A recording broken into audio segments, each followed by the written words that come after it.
Buenos días, iglesia. Bueno, el futuro está asegurado aquí.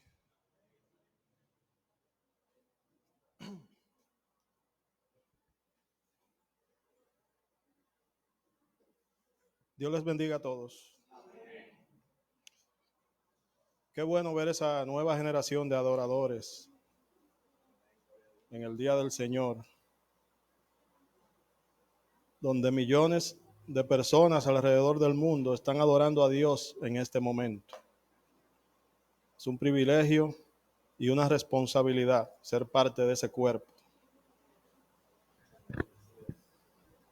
Bien, en las últimas semanas hemos estado dando seguimiento a un conflicto entre el Estado de Israel y el grupo terrorista Hamas.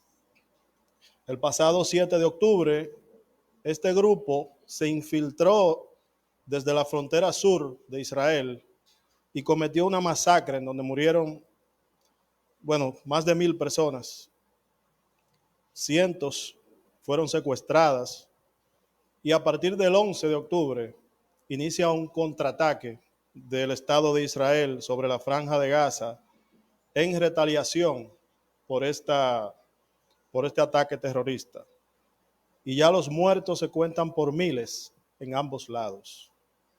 Es algo que no debemos pasar por alto, que como iglesia debemos estar no solamente al tanto de lo que pasa, sino también en actitud de oración por todas esas almas, no solamente el pueblo de Israel, todas esas almas, porque hay víctimas en ambos lados, personas que no tienen nada que ver con política. La guerra dicen que es el fracaso de la diplomacia. Es lamentable de verdad.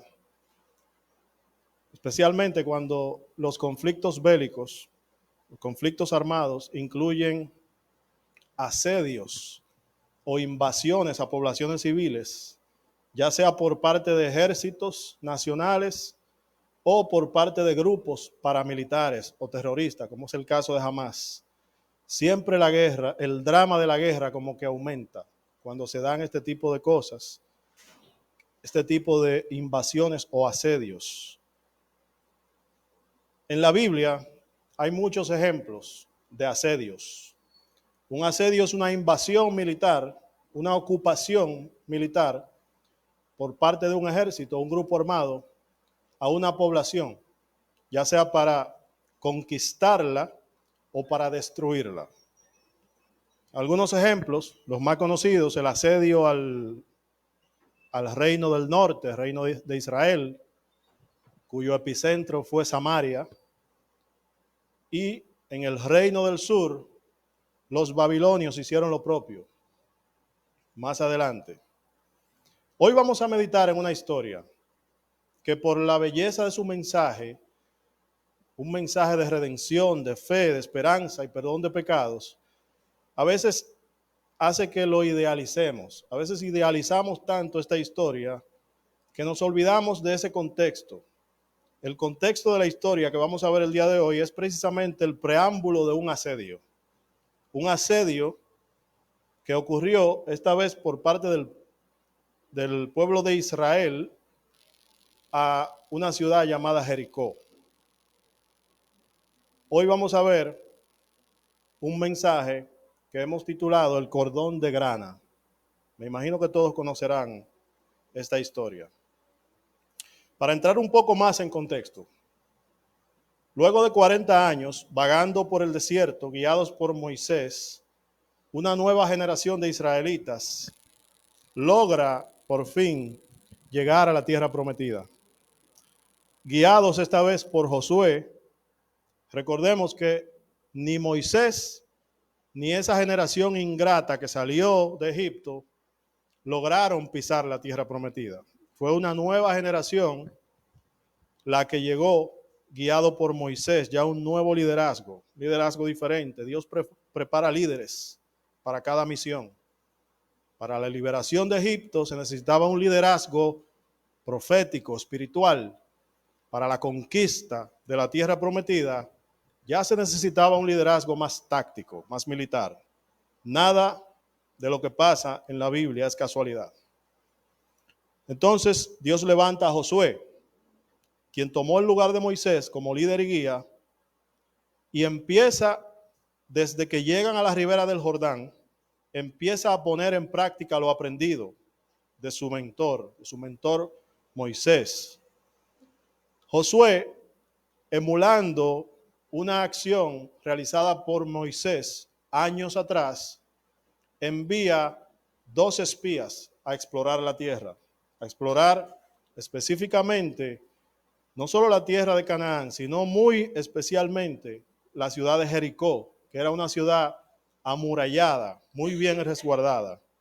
Moisés, años atrás, había enviado 12 espías, incluyéndolo a él mismo y a Caleb. Esta vez Josué envía 2 espías solamente. Los 2 espías enviados por Josué tienen la misión de recorrer estas tierras y traer un informe, lo mismo que él hizo aquella vez. Estos hombres, cuya identidad no se nos revela en la Biblia, de manera estratégica, deciden refugiarse en un prostíbulo. Una vez llegan allí a Jericó, el lugar que ellos eligen para esconderse es un lugar donde ellos entienden que van a pasar desapercibidos. Un prostíbulo. Posiblemente pensaron que, como ahí iban tantos hombres, mercaderes, visitantes, forasteros, de todas partes, nadie iba a reparar en 2 extraños más que llegaran allí. Y fue una buena estrategia, de hecho. Pero, al parecer, ellos subestimaron el servicio de inteligencia del rey de Jericó, porque no le salió tan bien como ellos esperaban. Vamos a leer. Vamos al libro de Josué, capítulo 2. Vamos a leer toda esta historia, el capítulo casi completo, pero vamos a irlo leyendo por partes. Vamos a leer del 1 al 7 por ahora. Josué, capítulo 2, versículos del 1 al 7. Y dice así la palabra de Dios. Josué, hijo de Nun, envió desde Sittim 2 espías secretamente, diciéndoles: andad, reconoced la tierra y a Jericó. Y ellos fueron y entraron en casa de una ramera que se llamaba Rahab, y posaron allí. Y fue dado aviso al rey de Jericó, diciendo: he aquí que hombres de los hijos de Israel han venido aquí esta noche para espiar la tierra. Entonces el rey de Jericó envió a decir a Rahab: saca a los hombres que han venido a ti y han entrado a tu casa, porque han venido para espiar toda la tierra. Pero la mujer había tomado a los 2 hombres y los había escondido, y dijo: es verdad que unos hombres vinieron a mí, pero no supe de dónde eran. Y cuando se iba a cerrar la puerta, siendo ya oscuro, esos hombres salieron, y no sé a dónde han ido. Seguidlos a prisa y los alcanzaréis. Mas ella los había escondido, los había hecho subir al terrado y los había escondido entre los manojos de lino que tenía puestos en el terrado. Y los hombres fueron tras ellos por el camino del Jordán hasta los vados. Un vado es una agua poco profunda. Y la puerta fue cerrada después que salieron los perseguidores. Bendita sea la palabra de Dios. Bueno, como les decía, la estrategia les resultó parcialmente, porque ellos no contaban con el servicio de inteligencia del rey de Jericó, que aparentemente era muy bueno. Porque miren lo rápido que el rey de Jericó se entera. No solamente de que hay unos extraños allí que pertenecen al pueblo de Israel, sino el nivel de detalle de la información que le dan. Le dicen: han venido aquí esta noche para espiar la tierra. Es decir, el rey era un hombre bien informado y al parecer tenía personas allí, en este lugar estratégico, para que le contaran cualquier cosa que se esté moviendo. Uno pensaría que hasta personas infiltradas del otro lado, bueno, porque saber que han venido a espiar es un detalle muy profundo que necesitaría otro nivel de información, pero no vamos a especular.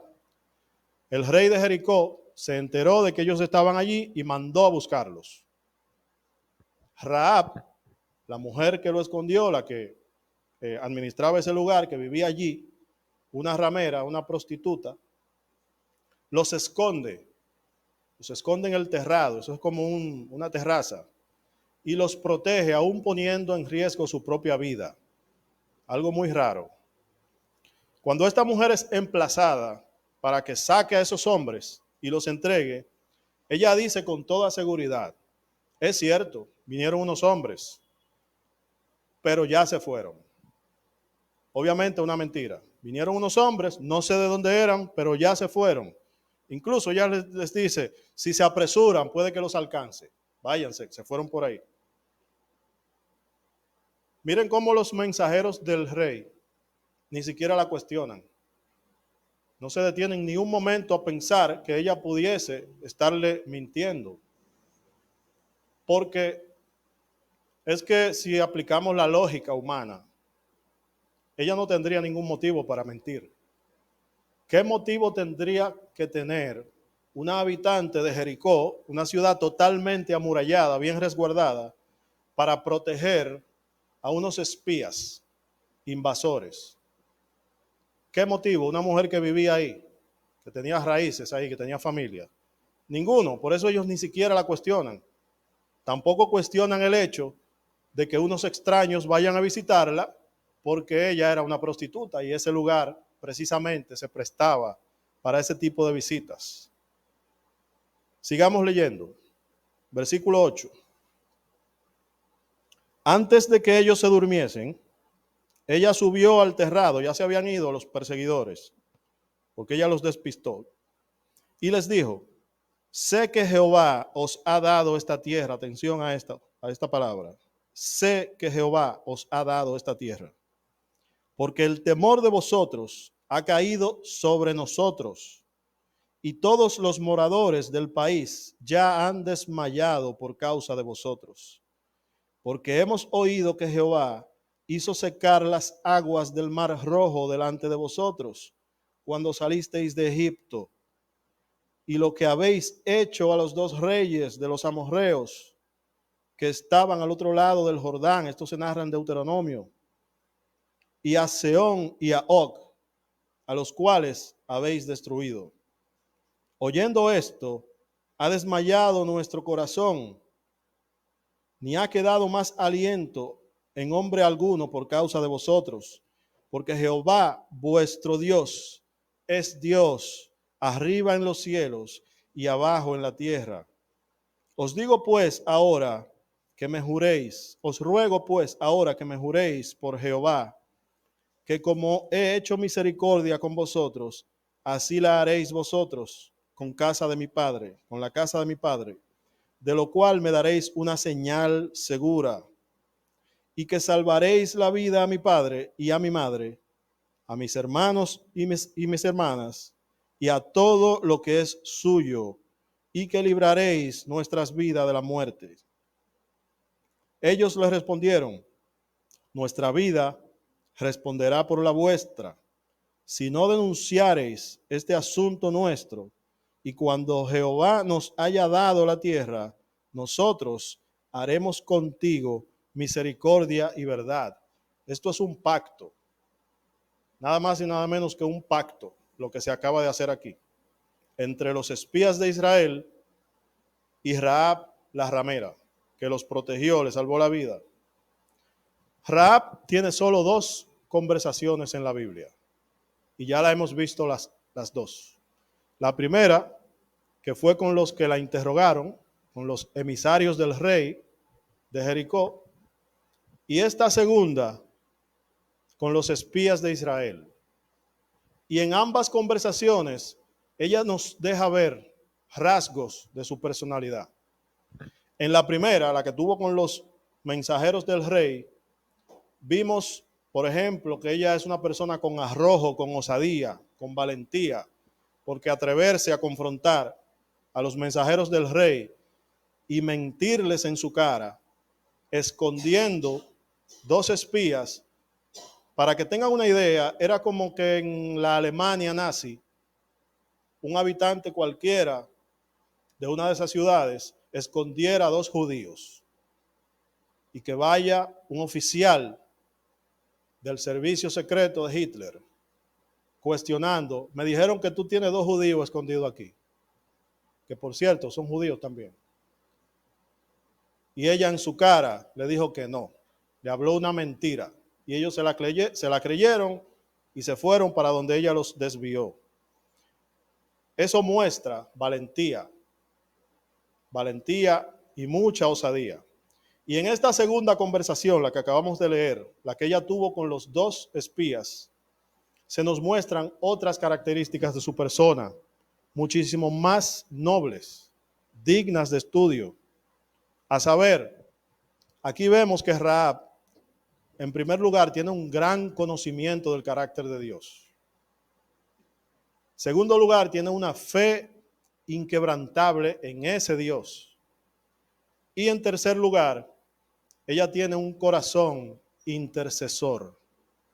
Vamos a ver uno por uno estos detalles. Conocimiento del carácter de Dios.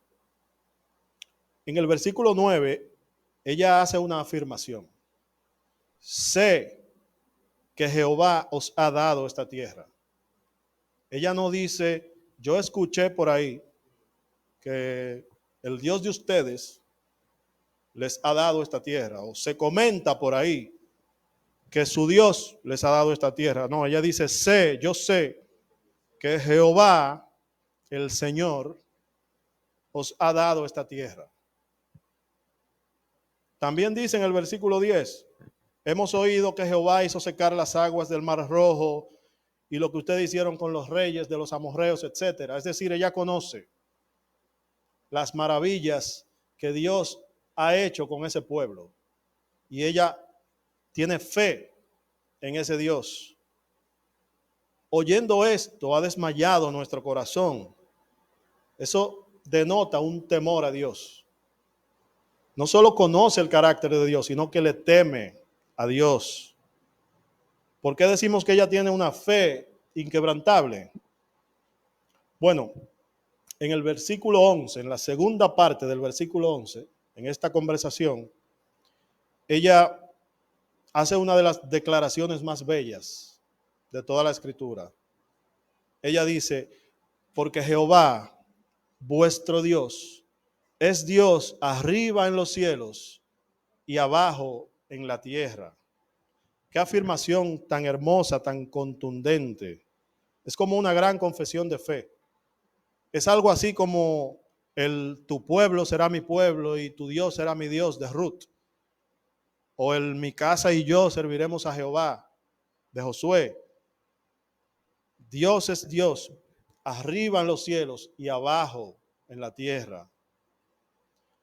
Y en tercer lugar, esa conversación nos deja ver que Rahab tiene un corazón intercesor, algo de lo que todos podemos aprender.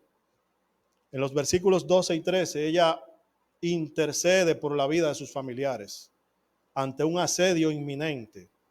Ella no solamente pide para salvar su vida, sino la de sus familiares. Pide que le sea perdonada la vida a su padre, a su madre, a sus hermanos y hermanas y a sus posesiones. Rahab nos está demostrando el camino hacia una disciplina espiritual que debe ser practicada por todos los cristianos. La intercesión por nuestros seres queridos. Debemos interceder por nuestras familias. Esa debe ser una oración constante y perpetua. Después del pacto entre Rahab y los espías israelitas, ella los ayuda a descender por la ventana para que escapen, porque ella vivía literalmente en el muro de la ciudad. Era un muro tan grande que había personas que vivían en el muro, que las casas estaban construidas ahí mismo.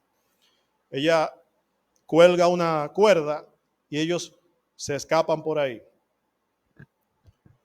Los espías se comprometen a preservar la vida de ella y la de los suyos, pero les pide, y aquí está lo interesante, les pide que ponga una señal en la ventana. Ellos son dos y el pueblo es muy grande. Cuando se ejecute el asedio, vendrán miles de israelitas a tomar el pueblo. Ellos le piden, mira, pon una señal en la ventana para que nosotros sepamos dónde está tu casa y esa casa no será atacada. Las personas que estén ahí, su vida será preservada. Y esta señal no es otra cosa que un cordón de grana. Ellos mismos se lo dan. Mira, pon este cordón de grana en la ventana de tu casa. Esa será la señal de alerta para que no toquemos las personas que estén ahí adentro. Vamos a leerlo, versículo 18. He aquí, cuando nosotros entremos en la tierra, tú atarás este cordón de grana a la ventana, por la cual nos descolgaste, y reunirás en tu casa a tu padre y a tu madre, a tus hermanos y a toda la familia de tu padre.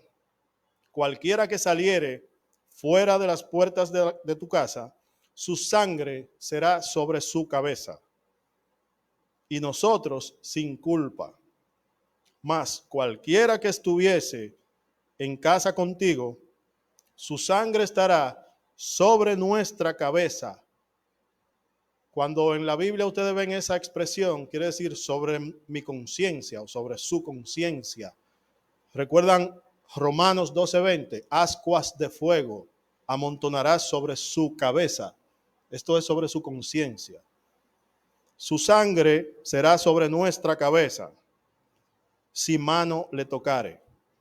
Y si tú denunciares este nuestro asunto, nosotros quedaremos libres de este juramento con que nos has juramentado. Ella respondió, sea así como habéis dicho. Luego los despidió y se fueron, y ella ató el cordón de grana a la ventana. La grana es una tinta natural de color rojo intenso que se extrae a partir de un pequeño insecto que se llama cochinilla. Se toma ese pequeño insecto, claro, en cantidades, en grandes cantidades. Ya cuando el insecto está seco, se somete a un proceso ahí que me imagino que en aquel tiempo era artesanal, y se extrae ese zumo y de ahí se saca esa tinta rojo intenso que se llama grana. El cordón de grana es un cordón teñido de rojo con ese tipo de tinta. Vamos a profundizar un momento.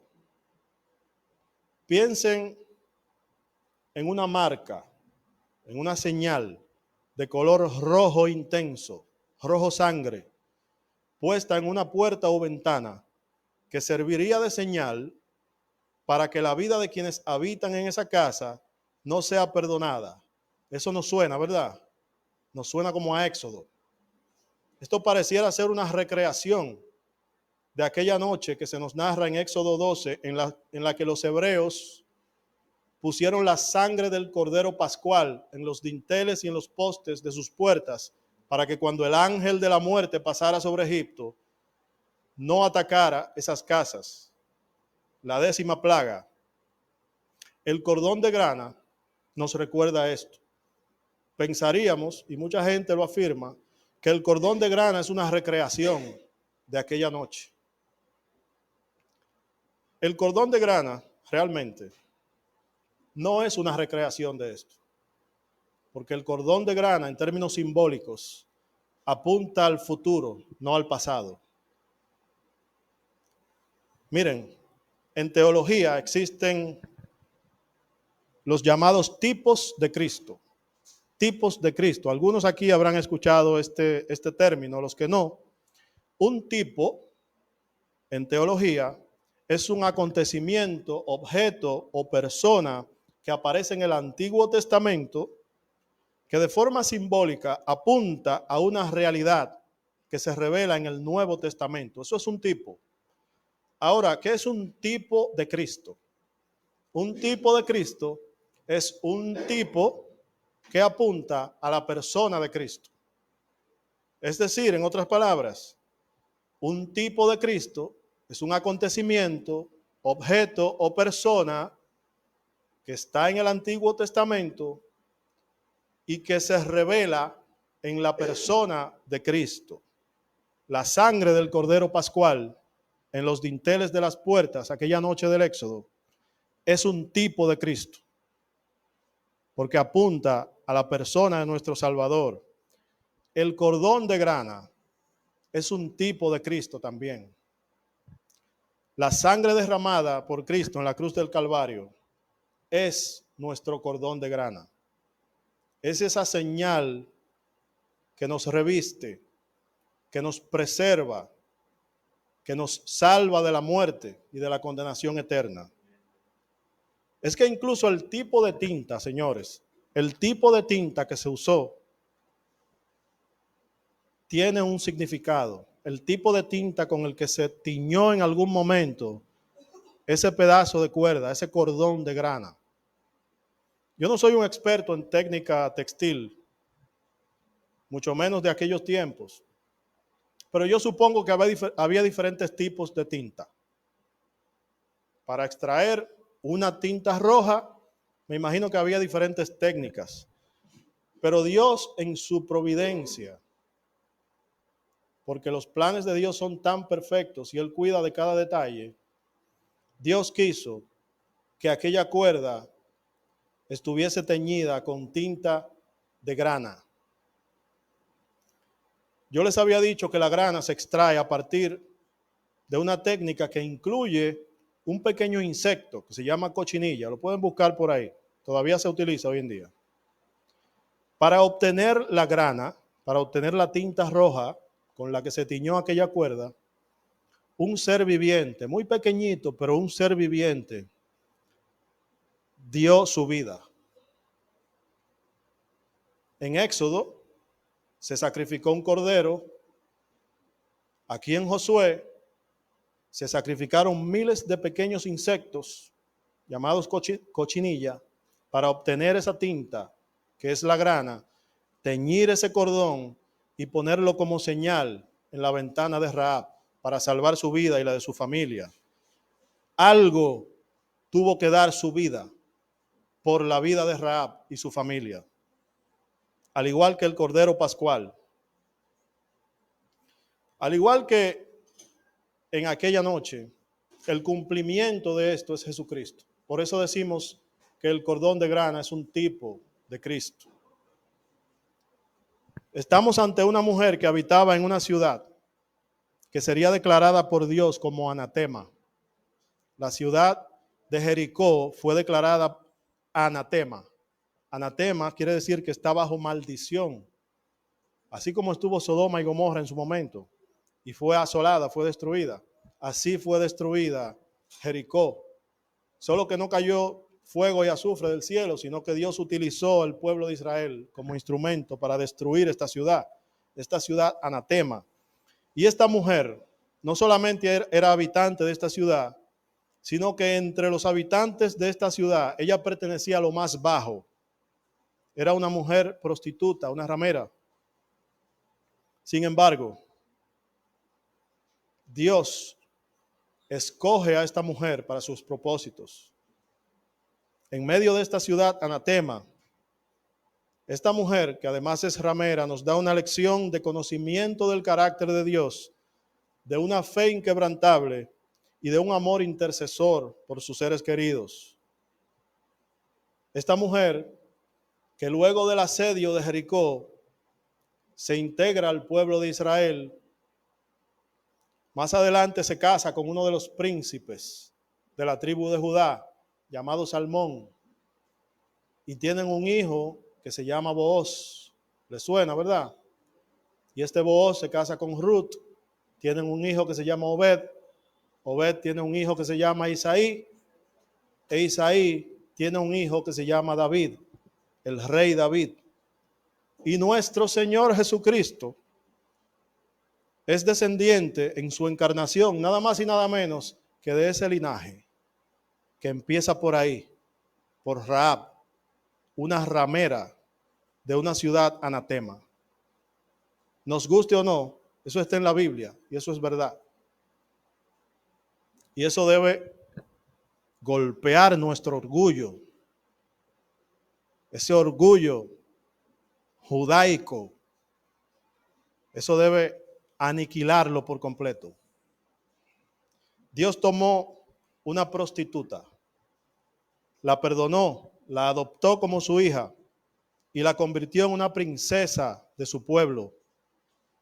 Y como una bofetada a nuestro orgullo y a nuestra soberbia, Dios hizo que la simiente de esta mujer, que de la simiente de esta mujer naciera el Salvador del universo. Sino que lo necio del mundo escogió Dios para avergonzar a los sabios, y lo débil del mundo escogió Dios para avergonzar a lo fuerte, y lo vil del mundo y lo menospreciado escogió Dios, y lo que no es, para deshacer lo que es. Rahab, el nombre de Rahab, se encuentra en Mateo 1, en la genealogía del Señor Jesucristo. Esas genealogías que nosotros pasamos por alto, que nunca leemos, cuando usted se pone a ver ahí esos nombres, de dónde viene Jesucristo, de dónde su árbol genealógico, usted va a ver ahí el nombre de Rahab.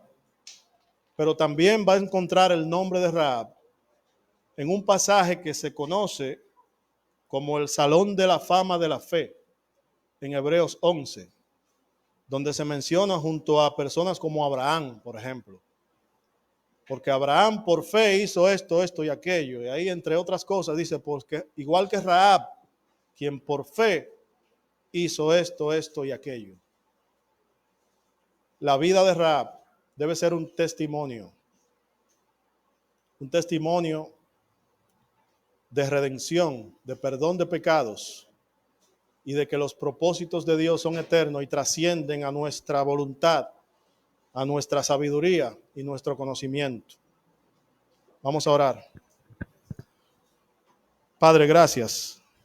Gracias, Señor, porque tu palabra ha sido compartida. Permite, Señor, que nuestros corazones sean confrontados y permite también que sean edificados. Así como el cordón de grana atado a la ventana de Rahab, la sangre de Cristo ha sido derramada por nosotros para preservar nuestra vida, nuestra alma. Cristo es esa cuerda tendida entre nosotros y tú, Padre. Permite, Señor, que los que aún no te conocen puedan tener acceso a esta salvación maravillosa. En el nombre de Jesús. Amén.